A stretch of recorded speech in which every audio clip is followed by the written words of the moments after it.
So I'm still super excited about yesterday, which means I'll probably talk really fast. I apologize beforehand when we get there, but we are wrapping up our study of Timothy. So we got one more week to go next week, and the whole thing about Timothy, we've been talking about Timothy's past, the path, the journey of the next apostle, and when we talk about Timothy and we talk about him, his life, really what we're talking about is this, we meet him as a young man, and now that we're kind of at the end of our time, we're really at that point where Paul is turning the reins over to Timothy and giving Timothy the encouragement he needs to go on and take that ministry to the next level, to go and be the person that God's called him to be, and go reach out to the communities that are around him. But in the next to the last chapter, that chapter 3 of 2 Timothy, Paul tries to focus Timothy and help him realize that we indeed do live in a lost and dying world, and that lost and dying world is diametrically opposed to the life and salvation that we are offered through Christ. And it becomes so much more relevant for us today to realize that we live in that same sort of world. We live in that same sort of environment ourselves. That the world around us is hostile to the beliefs and thoughts that the Bible teaches us day in and day out.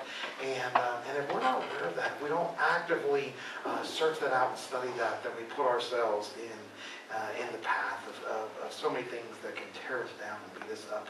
And we are living in a time, we're going to read a passage here in just a minute where Paul starts talking to Timothy about how in the last days. Now I want you to know that I'm not one of these, preachers that get on TV and talk about, this is the end of the world and Armageddon and things like that. If you want to talk about those things, maybe one day we'll do a study on those things. But I believe most of the talk in the Bible that talks about that is the reality is life is short. And we have an obligation now to be prepared in season and out of season for the purpose of the gospel. And I tell people all the time, I'm like, look, I'm in my mid-40s now. Whether I like it or not, I'm going to be meeting Jesus face to face, not too long. All right, whether he tarries for another 1,000 years or if he's coming again soon, the reality soon for me is getting closer and closer the older I get. And that's just the truth of the world that we live in today. And so we have to be prepared every single moment of every single day, knowing that we are one breath away from meeting Christ. And are we ready both to meet him in our own bodies with our own salvation secure in him?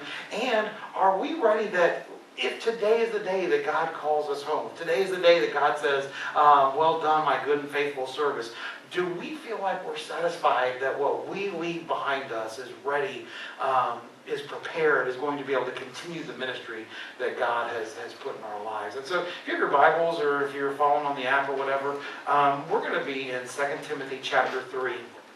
And we're going to look at a couple verses. I'm going to have to pull my Bible with me. All right. Can I borrow your phone real quick, Kim? Sorry.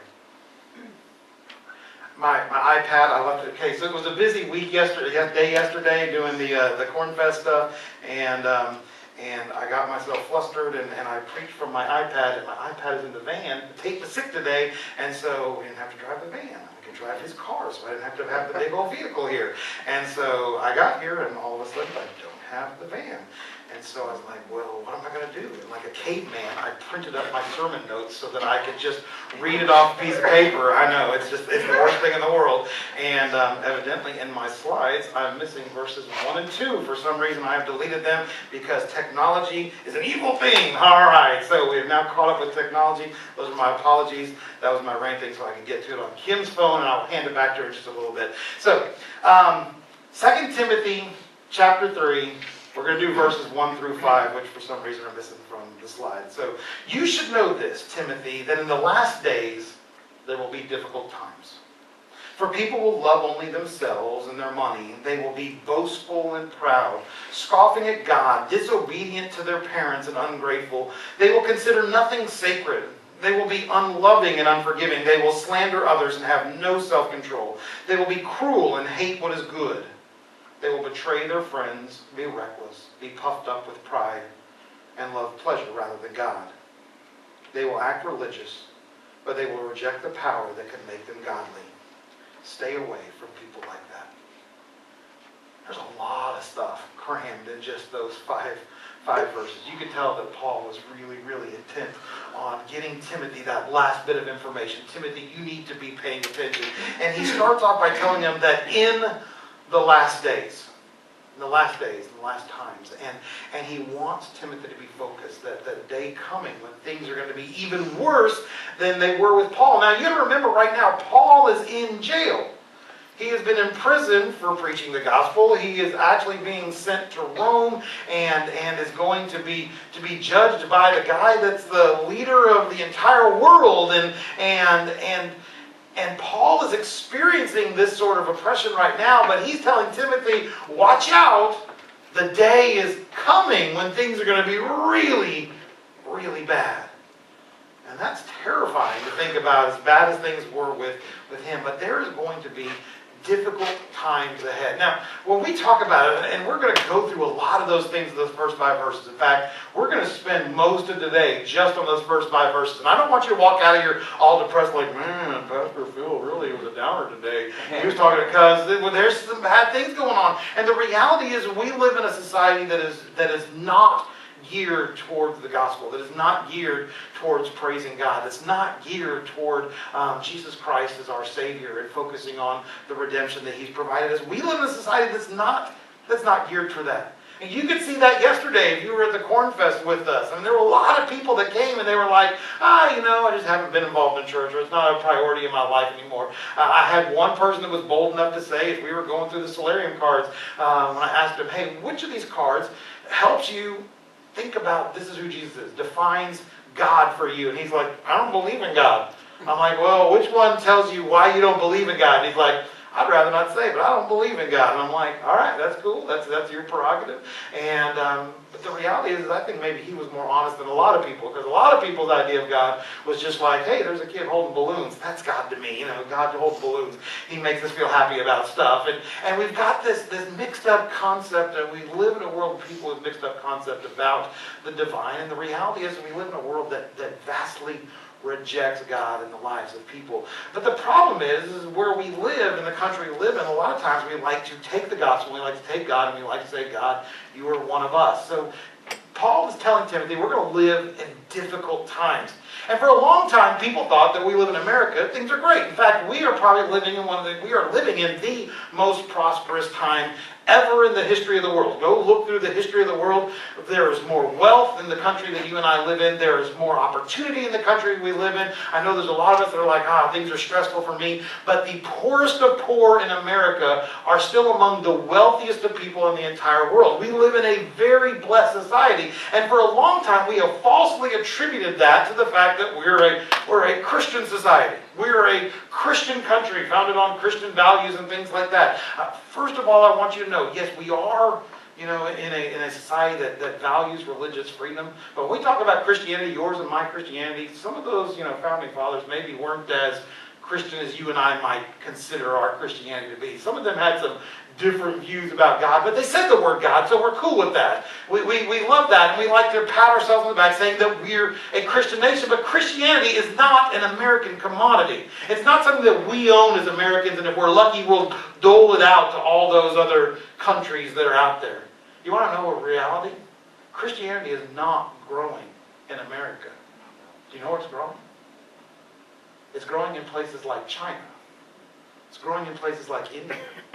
One of the fastest growing Christian communities is in Iran. There are 40% of what we call born-again believers now live on the continent of Africa. If you think that Christianity is a commodity owned by America, I want you to know something. By the end of your lifetime, Christianity will be a minority here in America.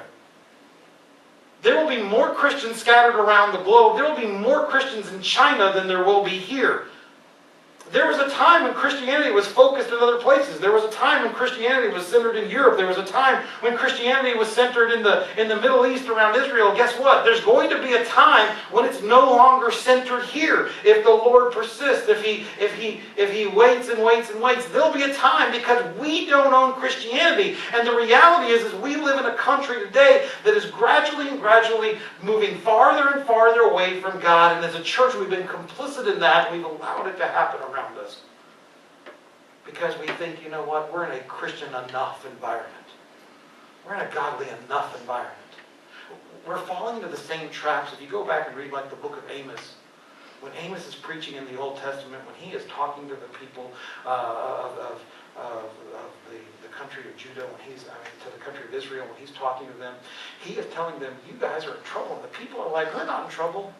Look how blessed we are. The only way our nation can be blessed this much is if we were being godly people. And Amos said, no. You've gotten so far away from God, and you think that physical, material blessings equate to spiritual, eternal blessings, and it does not. And in our country, we've gotten complicit that way. How many people did I see this weekend when we were talking at the Corn Fest that felt like they had a complete grasp of their spiritual eternity, but were as lost as they could be because they thought their spiritual eternity was wrapped up in the fact that they're just good people and good things are happening to them. And if they're good people with good things happening to them, their life is secure. And Paul warns Timothy, in the last days, there will be difficult times. And you and I are living in those last days where there are difficult times spiritually in the lives of people and we don't even know it because we've replaced the reality of a relationship with God with a relationship with other things. In fact, here's the relationship we're replacing with. Paul goes straight to the next thing. He says, people are we're going to have difficult times the last time. Why? Because they're going to love themselves and their money. They're going to place their love somewhere other than on a living God. Somewhere on a God that's going to save them and change their life. They're going to love themselves and they're going to love their money. There's a high value placed on self-esteem in today's culture. All right? If you go through education, you know that. It's one of the main things that we try to get teachers to be a part of. We've got to make sure our kids have high self-esteem. It's why every kid gets a trophy. It's why every class is now made where it's equal. We got to balance all these people. We don't want anybody. When I was a kid, I remember we used to have, this was the smart class. We used to say, hey, you're in 8-1, 8th grade, 1 class. That means you guys are the number 1 students. And then you were 8-2, you guys are number 2 students. And 8-3, you're number 3. If you got down to 5 or something, you're like, uh-oh, I'm in trouble. But we live in a world today where everybody has to be built up. We have to build everybody's self-esteem. And we think that by building self-esteem, we're building better people. By building self-esteem. But unfortunately, self-esteem and strong morals are not inherently related. The reality is, there are some bad people that have existed throughout history that have really strong self-esteem. It's not self-esteem that makes you a good person. In fact, often in school, they've learned that there's not a correlation between high self-esteem and high character value. That often your kids with some of the best self-esteem that think the most about themselves are some of the biggest bullies or the people that get into the most fights in school. Why? Because they have a strong self-esteem. They believe that they can win. They believe that they should dominate. They believe that they should be in charge. Yet we teach that all the time, that education is about esteeming yourself. Believing the best about you. Having that strong self-worth and self-purpose. And so we give everybody everything they want in order to make them feel good. But at no point in time do we ask them to go through the fire and be steeled by life that's out there. We try to encapsulate them from that, protect them from that. We don't give them the strength that they need to make the next level. We live in a world with people who are after themselves and their money. Who are looking after number one. If you don't believe that, go look at our political races sometimes. All right? Look at the people that we hold up as we want these people to run our government, to run our society. These are the people that we esteem. And you can look on both sides of the aisle, and it's embarrassing at times to think, these are the people? These are the people that we picked to be the people? They all have self-esteem. They're all really sure of themselves.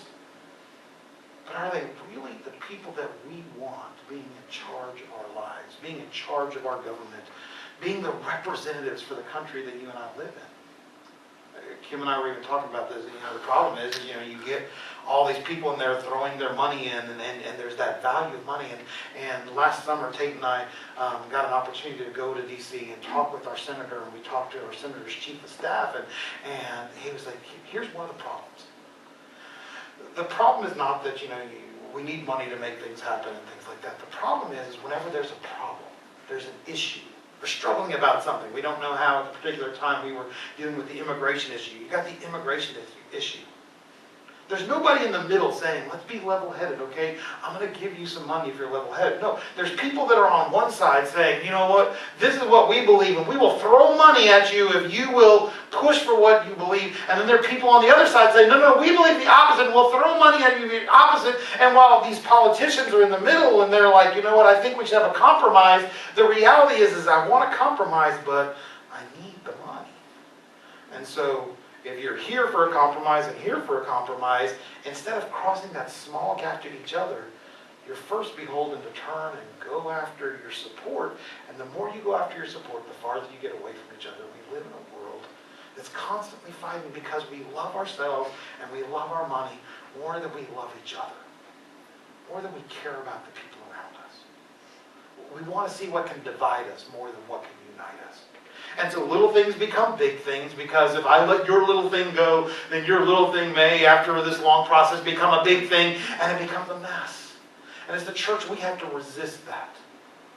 As a church, we have to resist that urge to take little things that are not gospel things, that are not matters of salvation, that are not matters of eternal life, and we have to allow those little things sometimes to pass away so that we can focus on the godly things, so that we can focus on the big things.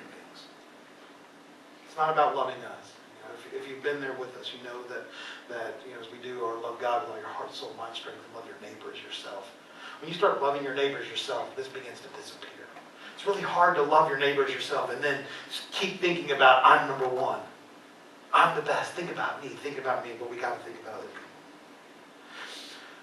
It goes on to say, all right, not only are we selfish, but people begin to become boastful and proud. Boastful and proud about who they are. I mean, hype is a big deal, all right? We get hype all the time. You get what you pay for when you get hype, all right? I want you to know I am notorious for being cheap, all right? I am just a cheapskate. I don't like doing anything. You come find me wearing my pair of sneakers sometimes, and Kim will be like, "Oh, look at his sneakers," because I am cheap. You know, there are people that'll say, buy one good pair of shoes and it'll last you a whole year long. Buy cheap pairs, you got to keep mine. And I'm like, yeah, but you go buy like a $250 pair of Jordans. Guess what you're paying for? Paying for a picture on the side of the sneaker. You're paying for a name.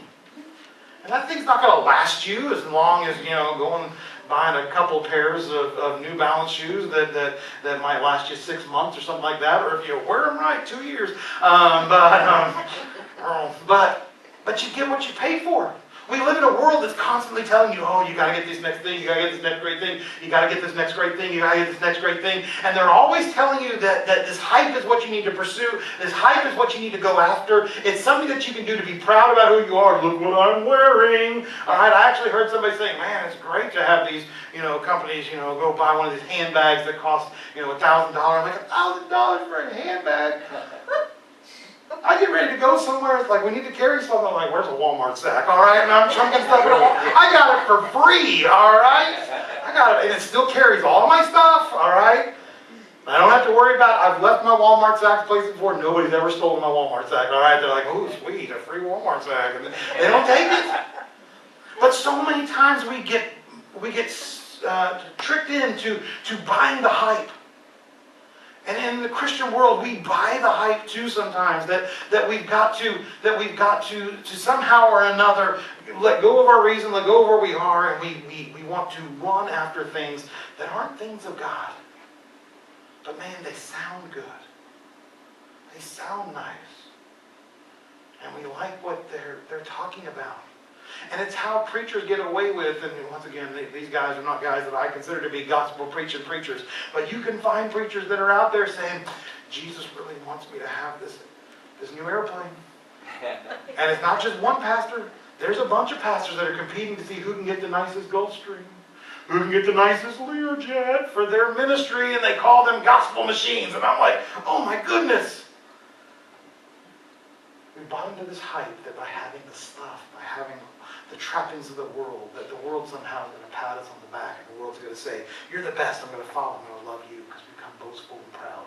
It's become more about us. It's that selfishness being reinforced time and time and time again.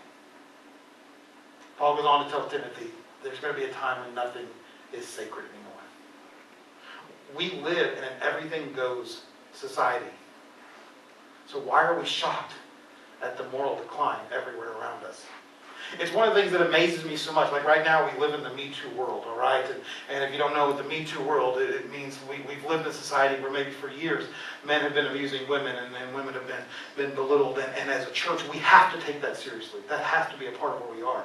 One of the main reasons we have to take that seriously because a lot of those abusers are men and women of the cloth. A lot of those abusers are people that are leading churches around us. But when a pastor or a clergy member fails and the media's like, oh my goodness, look at what just happened. Yet for years and years and years, we've been told by the media, taught by the media, we have to be accepting of every kind of lifestyle. We have to be accepting of every sort of choice you make in your life. And so they'll put on TV shows time and time again where they're trying to tell us it is normal in a life that you date and man, it's glorified on a TV show where on your first date, you know, we did it on our first date. And we like to have this culture that's telling us anything goes, anything goes. Yeah, go ahead and do a little weed. That's okay. It'll make things fun for you. Go ahead and do a little of this and do a little of that. And then all of a sudden it comes down, we're like, me too. And I'm like, for years you've been pushing this idea that anything goes. We live in a wild environment. Let's all live like the whole country is Vegas. You know, whatever happens in Vegas stays in Vegas. And then all of a sudden it comes down to the real world. And we're like, why are people so broken? Why are men such dogs? Why is this problem going around? It's because we've told our society anything goes. And it's hard. It's hard to put that genie back in the bottle. It's hard to say for years and years and years, guess what, kids? Don't let anybody be an authority over you. Don't let anybody try to teach and preach to you about how you need to live your life. You set your own values. You set your own rules. And we live in a society where we've told people for years to set their own rules. And because we've done that, they start living by their own rules. And when we live by our own rules, we end up dying by our own rules. We end up creating people that don't have the ability to discern right from wrong. That's the world that we live in. We live in a world where we don't always have the ability to see right from wrong. I think about it, you know, things up here are very accelerated. We went to Harvard, you know, in our tour. You got to go visit all these. We visited Harvard, and once again, back to my own super cheap.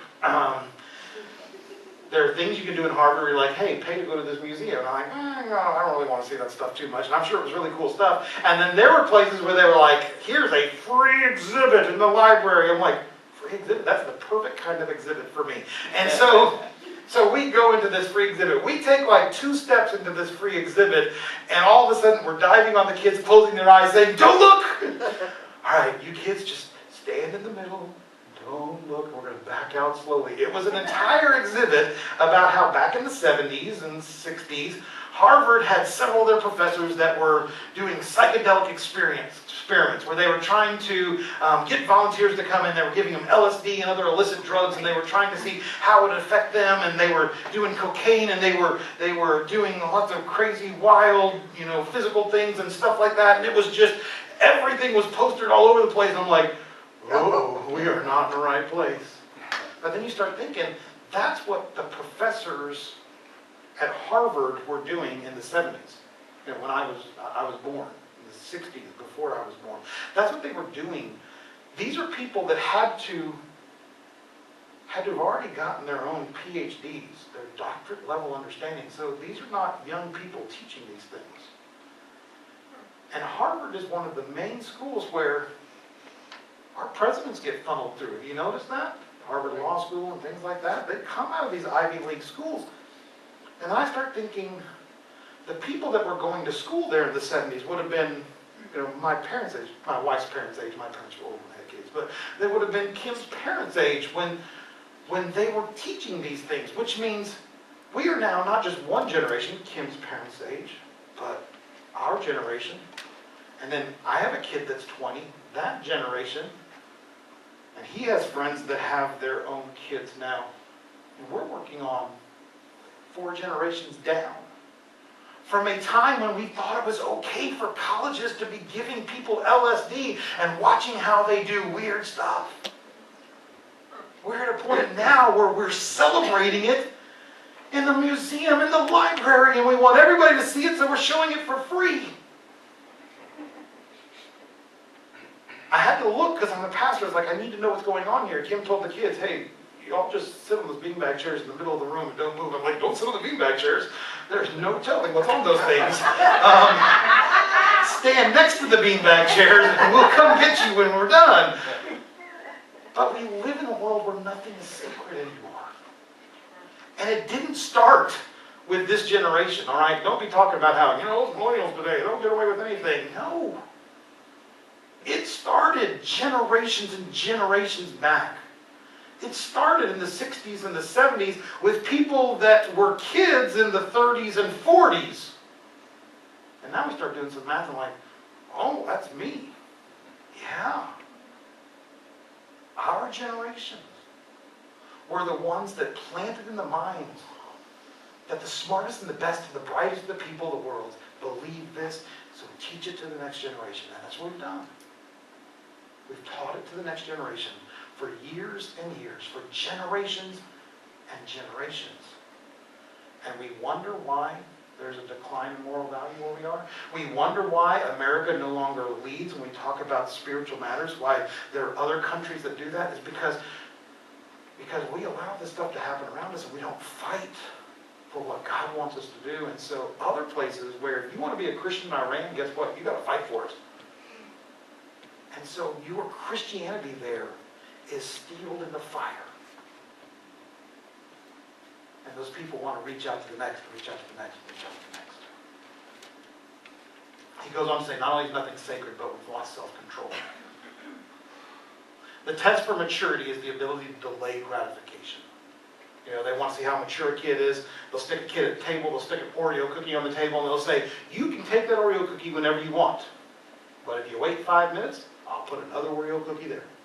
And if you wait 5 more minutes, I'll put another Oreo cookie there. And they like to see how long a kid will wait, knowing that the longer they wait, the more Oreo cookies they'll get. Children have a really, really hard time looking at that Oreo cookie or that stack of M&Ms and saying, yeah, I should wait for it. But we are in a society now where, guess what, even adults have a hard time doing that.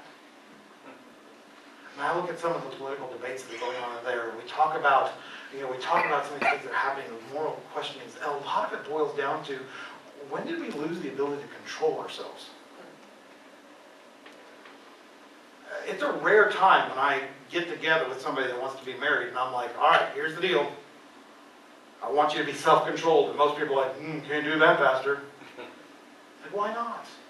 When did we lose that ability to control ourselves? I know I can't talk about it a lot because I'm fat, and so I had a hard time letting go of sugar, and it wasn't until a doctor said, you'll die if you don't stop eating it. And I'm like, okay, I'll stop eating it. All right, I understand we all have different self-control issues.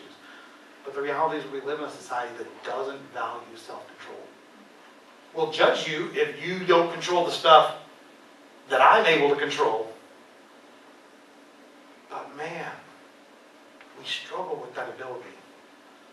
That ability to delay gratification and be able to wait for something else coming on. This is the world that we're living in. Paul goes on to say the world's going to become cruel and hate what is good. Love is now a buzzword that more often than not means conform without question.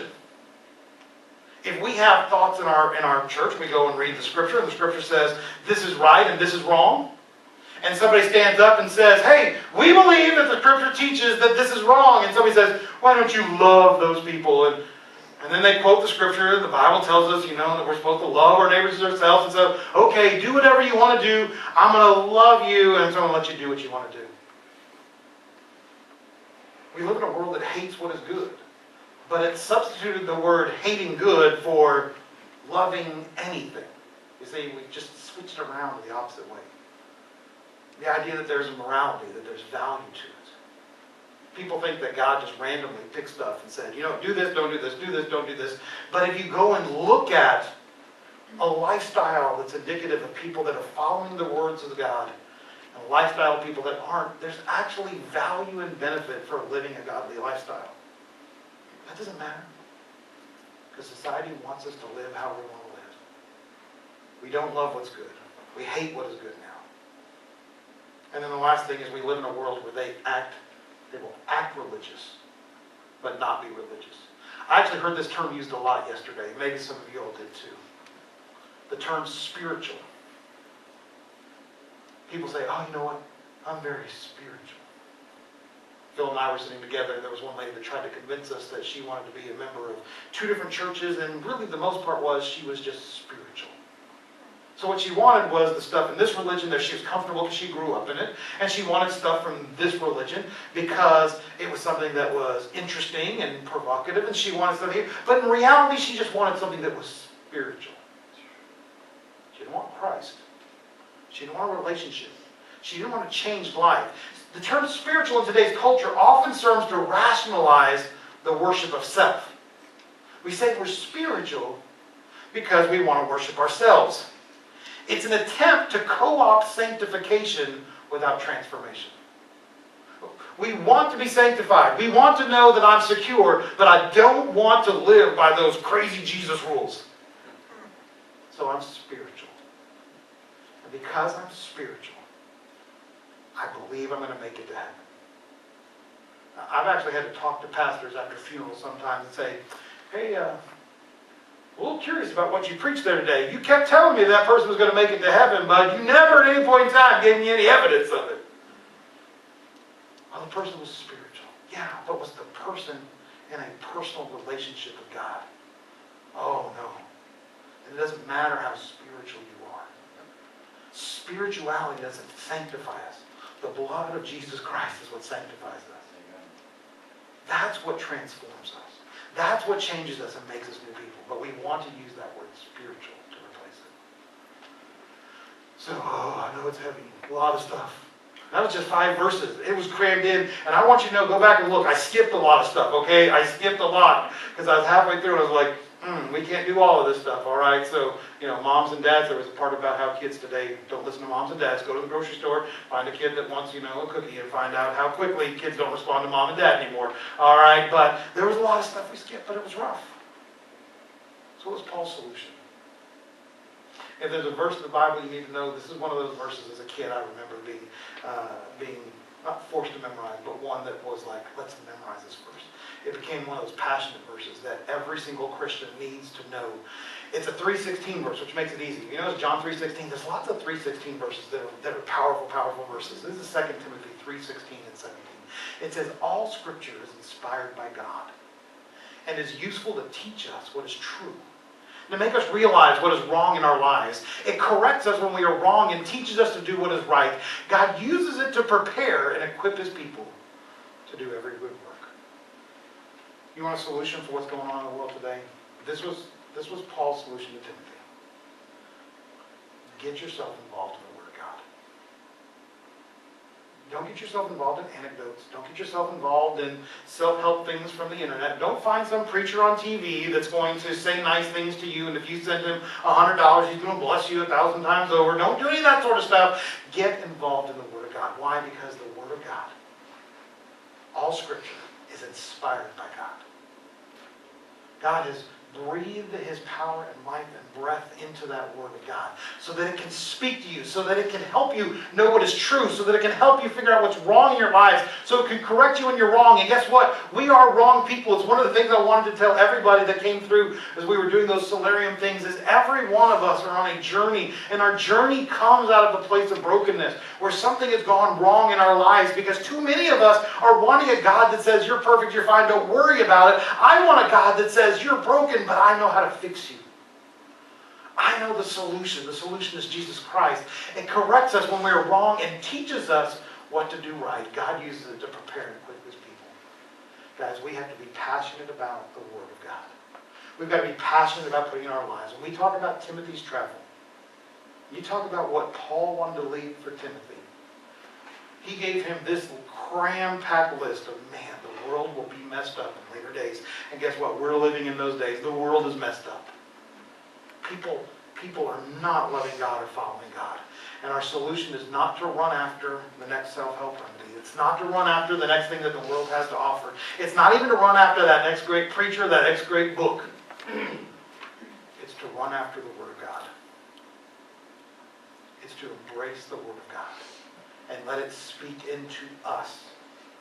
Not for me to speak into it, but for it to speak into us. And if we allow God to do that, it will change, it will transform us. We will be able to live the lives that Christ is calling us to live because we will be prepared, we will be